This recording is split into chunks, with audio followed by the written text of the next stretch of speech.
Terima kasih Lucia Chandra yang telah memulai dengan doa agar kita dapat merenungkan tentang arti kehidupan pada malam hari ini.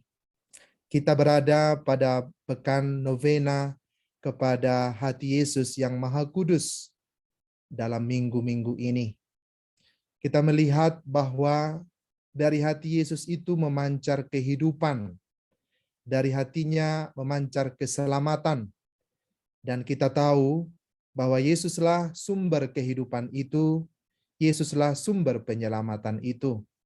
Kita tidak akan pernah bisa hidup tanpa Yesus. Dan Yesus juga berkata, jikalau aku tidak bersama dengan engkau, dan jikalau engkau tidak tinggal di dalam aku, kamu tidak dapat berbuat apa-apa. Akulah pokok anggur yang benar, kamulah ranting-rantingnya. Barang siapa tinggal bersama aku, dia akan berbuah banyak. Renungan kita hari ini adalah Sang Pemberi kehidupan dan penyelamat kita.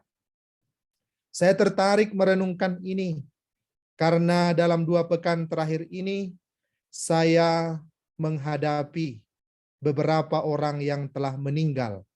Ada yang saya kuburkan, ada yang misa requiem, sehingga memang saya merenungkan pada saat Ibu Regina berkata, apa tema yang akan pastor bawakan dalam renungan kita tanggal 16 Juli. Akhirnya saya diketuk oleh inspirasi ini, bahwa merenungkan kehidupan ini, merenungkan perjalanan kehidupan kita ini, tak lepas dari bahwa manusia itu lahir dan juga suatu waktu akan mati. Tapi kita percaya bahwa Yesuslah pemberi kehidupan itu dan dialah penyelamat kita.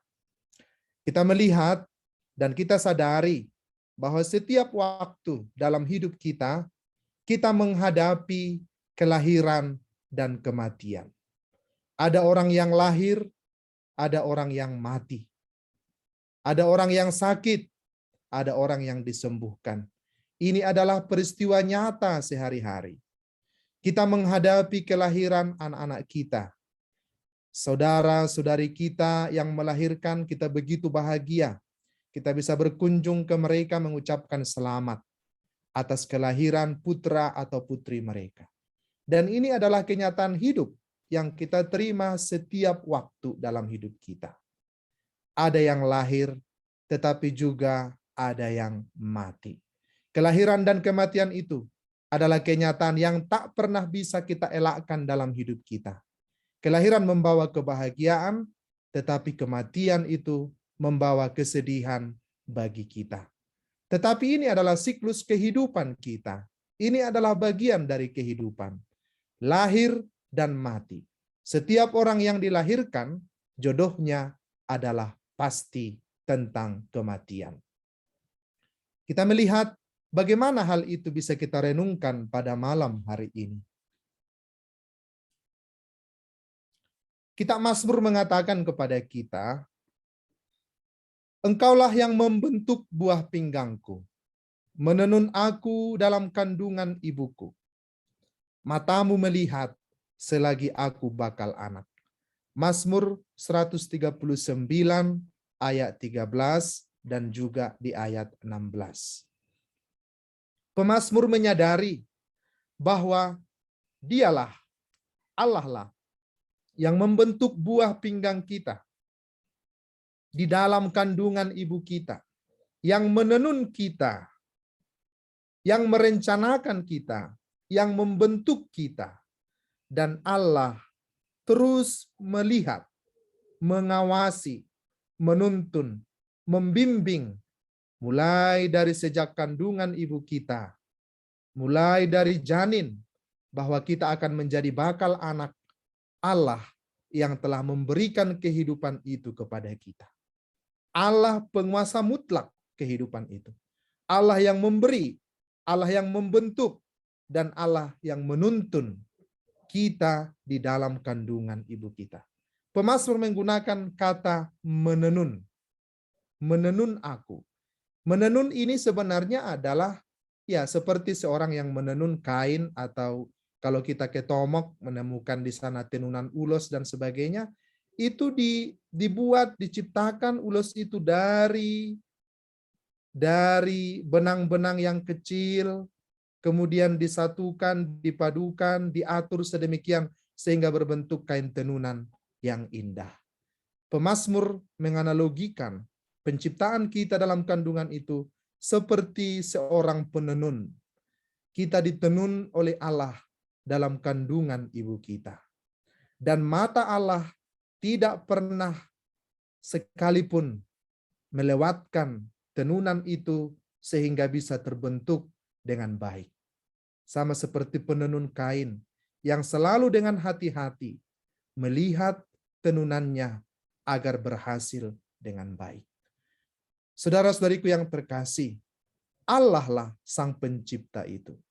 Dialah pemberi kehidupan itu. Dia sendirilah yang memiliki hak memberi. Dia yang memiliki hak memberi dan menentukan hidup kita. Maka bila Allah yang memiliki hak memberi, dia juga menentukan hidup dan matinya seseorang. Dia juga yang memiliki hak untuk mengambil seseorang dari tengah-tengah kita. Mengambil jiwa kita sendiri, memberi hidup dan mengambil kehidupan itu. Allah sang pencipta, sang pemilik yang mutlak dalam kehidupan kita. Maka dengan demikian kita menyadari bahwa seluruh diri kita itu berasal dari Allah dan seluruhnya akan terarah kepada Allah. Maka tidak seorang pun sebenarnya berhak untuk hidupnya sendiri. Allah yang berhak untuk hidupnya. Oleh sebab itu, orang Katolik sangat mentabukan atau sangat tidak setuju ajaran moral Katolik dengan pembunuhan, dengan bunuh diri, dengan aborsi, dan sebagainya. Tidak pernah itu diizinkan dalam moral Katolik, dalam iman Katolik. Karena Allah adalah pemberi hidup yang mutlak. Dia penguasa hidup. Dia yang berhak memberi dan dia yang berhak mengambil. Kita lihat slide yang berikut. Allah itu menciptakan kita seturut citranya. Maka sesungguhnya manusia itu sangat luhur. Manusia itu sangat luhur. Karena Allah menciptakan dia, menciptakan kita seturut citra Allah sendiri. Oleh sebab itu kita melihat bahwa manusia itu memiliki derajat yang bahkan boleh dikatakan melebihi malaikat. Karena dikatakan di dalam kitab suci, Allah menciptakan manusia seturut citranya. Kita melihat Mazmur bab 8 ayat 5-7. Apakah manusia sehingga engkau mengingatnya? Kita melihat di sini pemazmur membuat semacam pertanyaan retoris kepada kita. Apakah manusia sehingga engkau mengindahkannya? Kita melihat dalam kisah penciptaan, dalam kitab Kejadian, bahwa manusia itu diciptakan oleh Allah dari debu tanah sebenarnya. Dari debu tanah. Tetapi sungguh diangkat oleh Allah secitra dengannya, dengan perkataannya sendiri. Engkau telah membuatnya hampir sama seperti Allah dan memahkotainya dengan kemuliaan dan hormat. Kita melihat Yesus Kristus putra Allah, anak Allah itu tidak mati untuk malaikat. Dia memberikan seluruh hidupnya sebagai persembahan kepada Bapa untuk manusia. Pendamaian antara Allah dan manusia. Jadi manusia itu memang sangat luar biasa. Karena Allah menciptakan mereka seturut citranya sendiri. Sungguh manusia itu sesuatu yang sangat luhur. Dan Allah juga dalam diri Yesus menjelma menjadi manusia. Dan tinggal di antara kita seperti kita. Jadi mari kita sadari keluhuran martabat kita. Keluhuran martabat manusia secitra dengan Allah. Saudara-saudariku yang terkasih,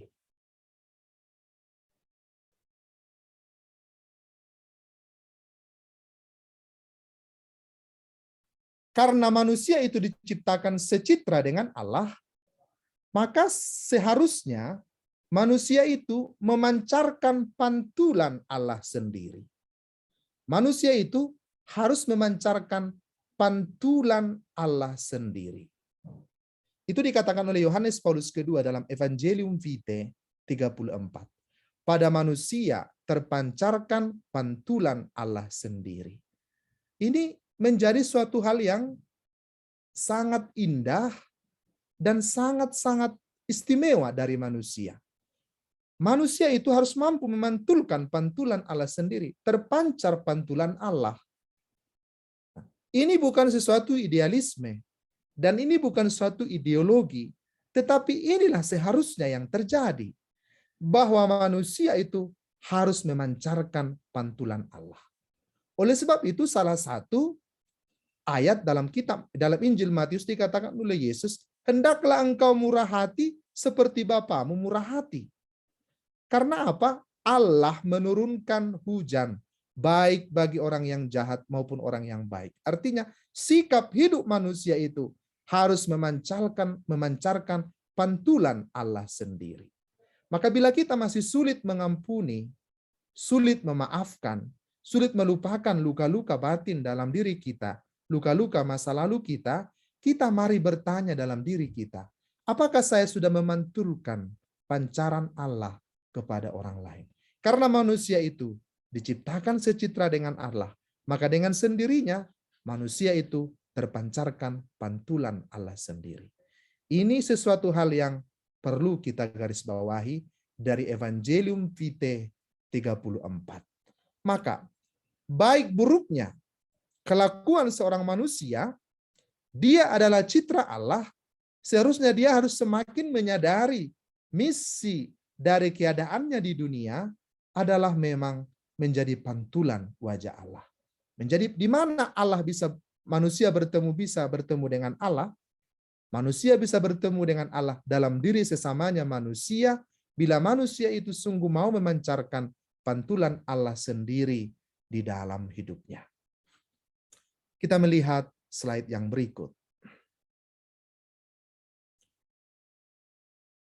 Karena manusia itu adalah pantulan wajah Allah, pantulan kasih Allah sendiri terpancar dalam diri manusia, hidup manusia itu suci. Mengapa suci? Karena dia berasal dari Allah. Hidup manusia adalah anugerah kasih Allah. Anugerah kasih Allah. Artinya kalau dikatakan anugerah itu sesuatu yang diberikan, yang terberikan. Kita tidak pernah meminta hidup kita.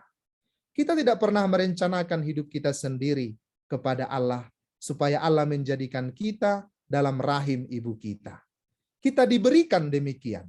Kita terberikan oleh Allah seperti itu. Maka hidup itu adalah anugerah kasih Allah yang tidak pernah kita rencanakan sebelumnya bahwa saya berada. Tetapi Allah menganugerahkan hidup kepada saya dan itu adalah anugerah kasih Allah.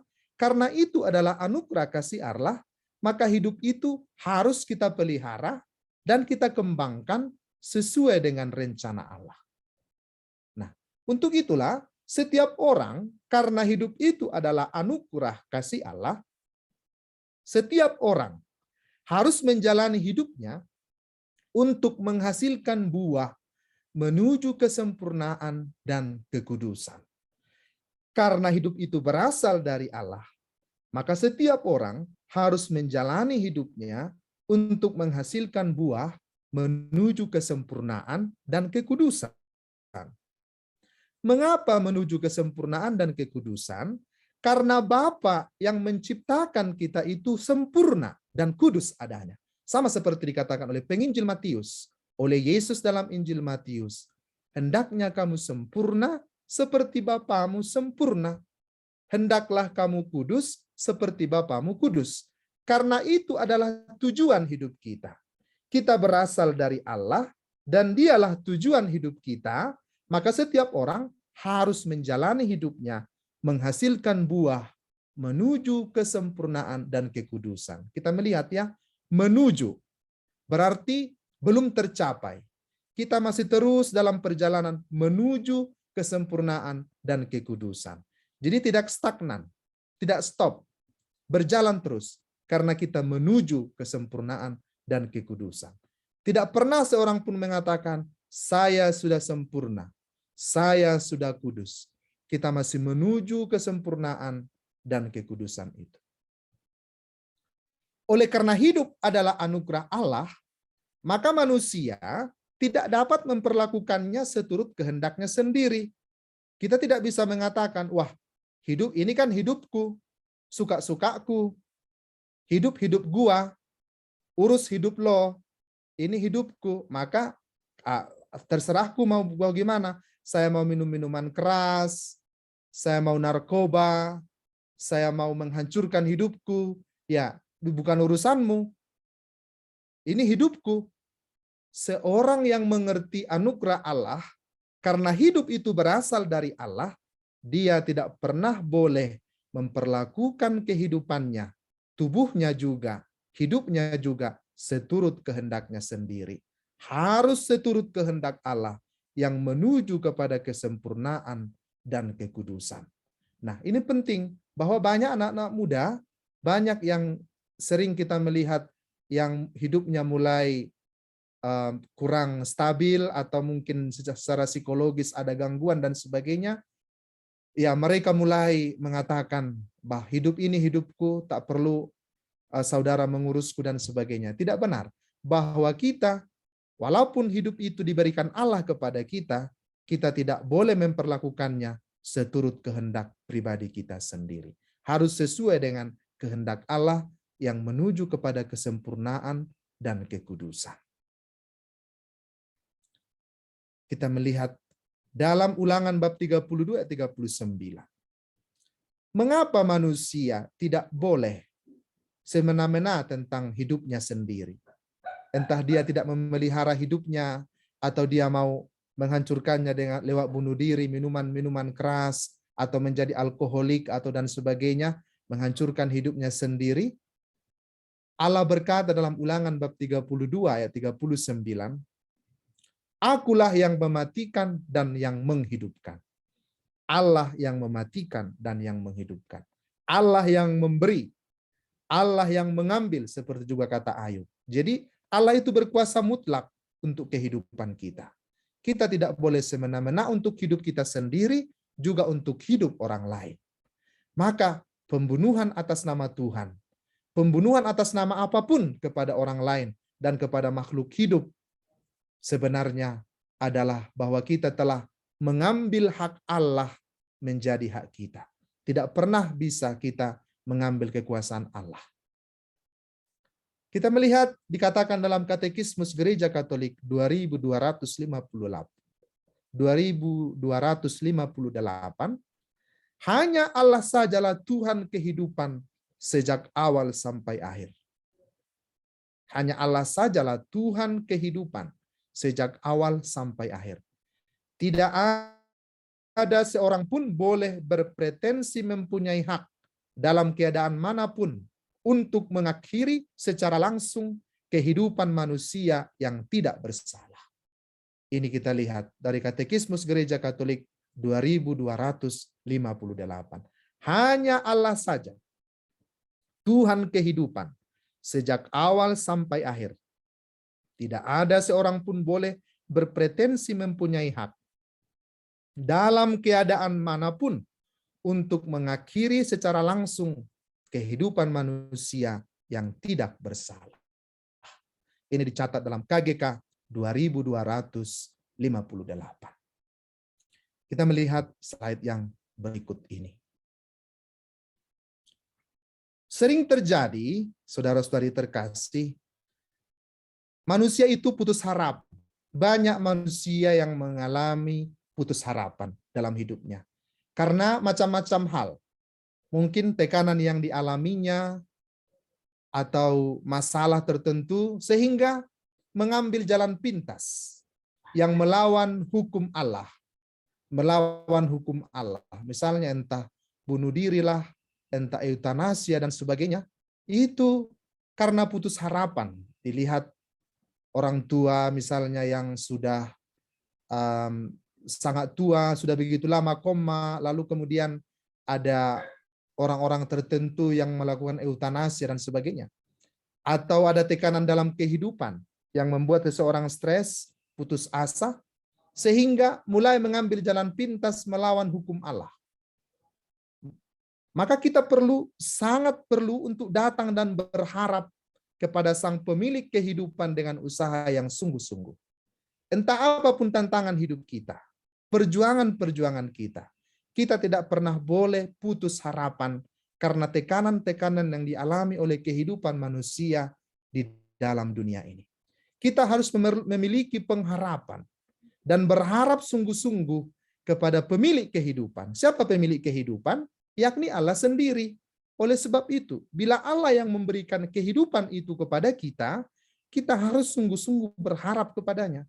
Tidak boleh putus harapan karena hidup ini kita terima dari Dia.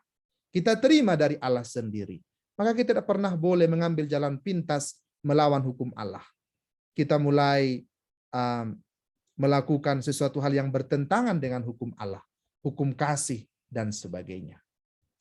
Bertumbuh dalam iman, pengharapan dan kasih bahwa Allah pemilik kehidupan ini, penyelenggara hidup kita, sanggup menyelesaikan apapun masalah dalam kehidupan kita.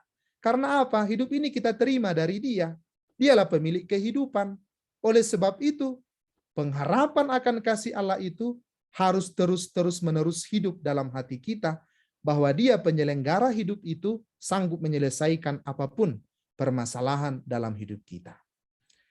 Dialah sabda yang menghidupkan dan yang memberikan kekuatan untuk dapat menanggung dan menyelesaikan persoalan yang kita hadapi.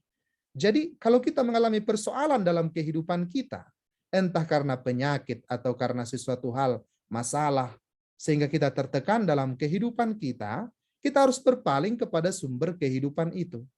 Karena Dia sendiri akan memberikan kekuatan kepada kita. Oleh sebab itu dikatakan oleh Santo Paulus kepada suratnya kepada jemaat di Filipi, dia mengatakan, segala perkara dapat kutanggung di dalam Dia yang memberi kekuatan kepadaku. Jadi jangan menjadi salah langkah bila kita menderita dalam kehidupan kita karena berbagai masalah, karena penyakit, permasalahan dan sebagainya, akhirnya kita menyerah. Tidak, justru kita harus berpaling kepada penyelenggara kehidupan itu.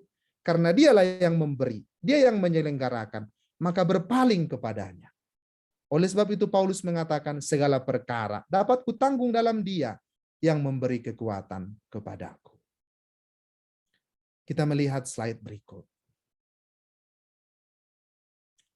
Santo Paulus juga mengatakan berkat iman akan kebangkitan, wafat dan kebangkitan Kristus, Santo Paulus berkata, dalam menghadapi kenyataan kehidupan ini, Paulus berkata, bila kita hidup bagi Tuhan. Bila kita mati bagi Tuhan. Baik hidup maupun mati, kita adalah milik Tuhan.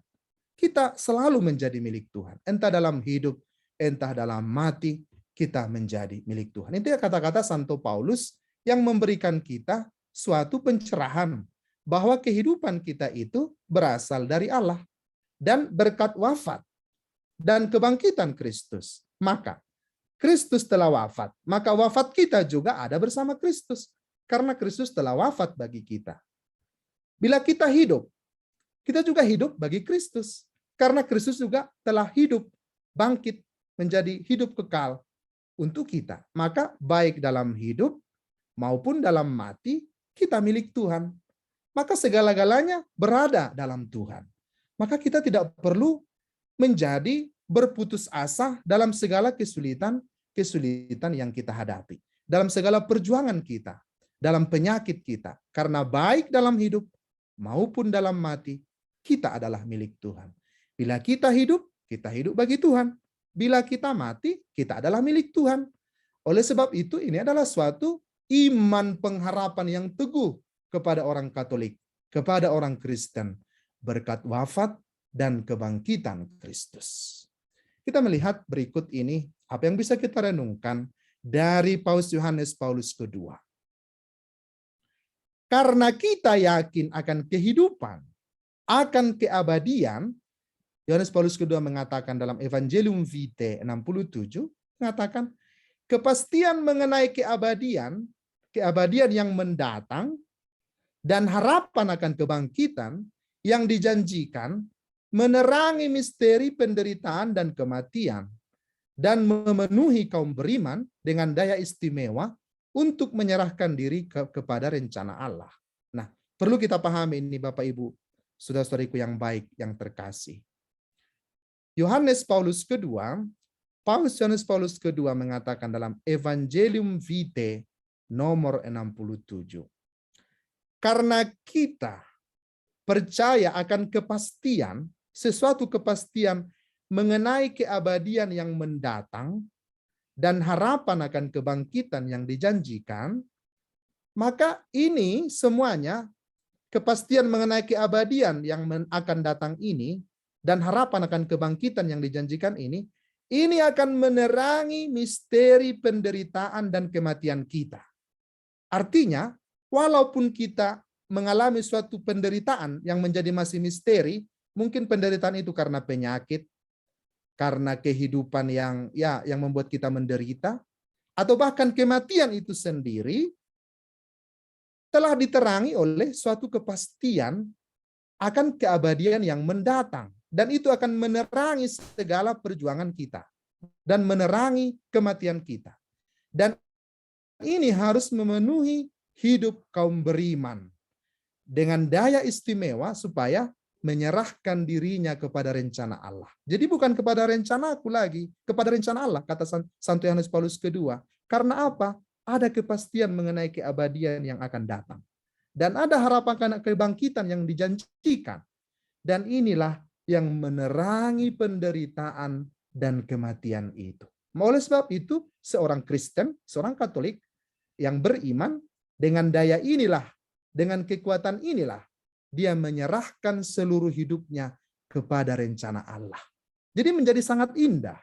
Kematian itu juga menjadi indah. Tidak lagi membuat kita takut atau berkesedihan terlalu lama, mengenangkan orang-orang yang meninggal, saudara-saudari kita. Tapi justru karena ada keabadian yang mendatang, penderitaan dan kematian itu telah diterangi oleh keyakinan kita akan kehidupan yang kekal, dan dengan inilah kita beriman dan beristimewa beriman dengan daya ini menyerahkan diri kita kepada rencana Allah. Tidak sulit kita pahami bila kita renungkan sedikit apa yang dikatakan oleh Yohanes Paulus kedua dalam Evangelium Vitae ini. Maka penderitaan kita, kematian kita telah dicahayai oleh kepastian mengenai keabadian yang akan datang dan harapan akan kebangkitan. Dengan inilah kita memiliki keyakinan yang kokoh, yang istimewa, kata Yohanes Paulus II, menyerahkan diri kepada rencana Allah. Karena rencana Allah itu lebih indah dari rencana apapun. Kita melihat kemudian dalam Gaudium et Spes bab 15 nomor 15 ayat 2 dikatakan, kodrat pribadi manusia disempurnakan melalui kebijaksanaan yang dengan cara yang menyenangkan menarik budi manusia untuk mencari dan mencintai apa yang serba benar dan baik. Nah, berkaitan dengan Allah itu penyelenggara kehidupan kita, penyelamat kita, dan kehidupan yang akan datang yang dijanjikan oleh Allah kepada kita, maka dalam mengisi kehidupan kita, kita telah diberikan oleh Allah kebijaksanaan. Ya, dengan itu kebijaksanaan yang memenuhi budi kita agar kita mau mencari dan mencintai apa yang benar dan baik untuk mengisi kehidupan ini. Kita dalam kodrat kita diberikan oleh Allah kebijaksanaan agar kita mencari dan mencintai yang benar dan baik dalam mengisi kehidupan. Karena tadi logikanya tadi pertama, kita telah melihat Allah sumber kehidupan. Dia adalah penyelamat, dia pemberi kehidupan. Dan seluruh penderitaan kita dicahayai oleh kepastian kehidupan yang akan datang, kata Santo Paulus, kata Yohanes Paulus kedua. Oleh sebab itu dalam mengisi kehidupan kita, kita diberikan oleh Allah kebijaksanaan dalam kodrat pribadi kita, agar kita juga mau mencari dan mencintai apa yang serba benar dan baik selama kehidupan ini.